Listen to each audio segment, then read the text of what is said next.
cancel কৰিছোঁ মানে কি শ্ব' বুলিয়ে নহয় আৰু কিবা কিবি আছিল শ্ব' এখন কালিলৈ শ্ব' আছিল আচলতে আৰু এখন শ্ব' দুখন শ্ব' আমাৰ যিখিনি সকামৰ 13 দিনীয়া যিটো হয় ঘৰত সেই বুলি কৈছোঁ মানুহে তাত বম্বেত আৰু মানুহে তেওঁলোকৰো ক্ষতি হয়তো বহুত গতিকে তেওঁলোকে বুজিব টান পাইছে ক্ষমা খুজিছোঁ আৰু বিভিন্ন প্ৰমোশ্যন থাকে বহু আগৰ প্লেনিং থাকে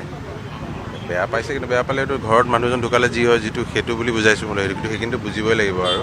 এই মানৱতাৰ হেৰিত তেওঁলোকে বুজিছে অকণমান দিগদাৰ হৈছে মই মোৰ শ্ব'খনৰ কাৰণে মই জাভেদ আলি বুলি জানে জাভেদ আলি ছিংগাৰ তেওঁক অনুৰোধ কৰাইছোঁ জাভেদক মই বোলো তই প্লিজ কৰি দে মোৰ হৈ সিও বুজিছে সি কৈছে বন্ধু তই একদম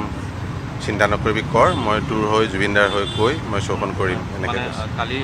কাইলৈ শ্ব' আছে কাইলৈ 13 দিন হ'ব অঁ মই সেই বুলিয়ে ক'লোঁ মই 13 দিনলৈকে একচুৱেলি চবেই বাতিল কৰিছোঁ গতিকে তেওঁলোকে বুজিছে আৰু ক্ষমা খুজিছোঁ কি কৰিবা তাত মই আচলতে মোক সেই দেৱজিৎ শইকীয়া নন্দাই ফোন কৰিছিলে যেতিয়া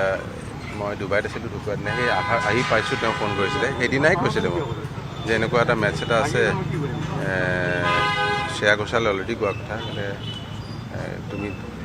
ট্ৰিবিউট এটা দিবা নেকি মই ভাবিলোঁ তাৰপিছত মই ক'লোঁ গৰিমাকো ফোন কৰিলোঁ মই এনেকুৱা কথা দুটা গীত মই সেই কি মোৰ কণ্ঠত ভাল পাইছোঁ বুলি কৈছিলে দিল্লীত গৈ এতিয়া মোৰ তাত থাকে সেই দুটা গীত গাম জাষ্ট দুটা গীতে গাম গীটাৰখন লৈ অকলে ট্ৰিবিউট এটা দিম আৰু তাৰ নামত এই আশা কৰিছোঁ যে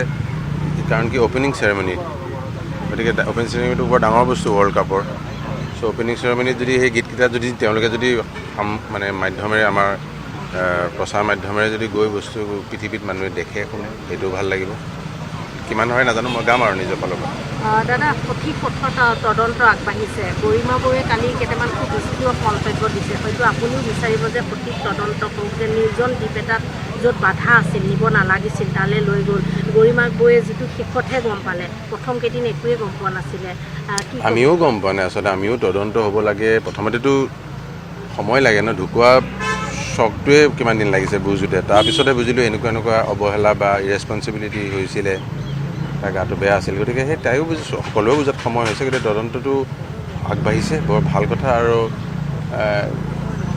যাতে এইটো যাতে শেষ হৈ নাযায় মানে গোটেইখিনি আমি আমাৰ যিখিনি প্ৰশ্ন আছে গোটেইখিনি আমি চবেই যাতে অসমবাসীৰ উত্তৰটো পাওঁ সেই বুলি আশা কৰিছোঁ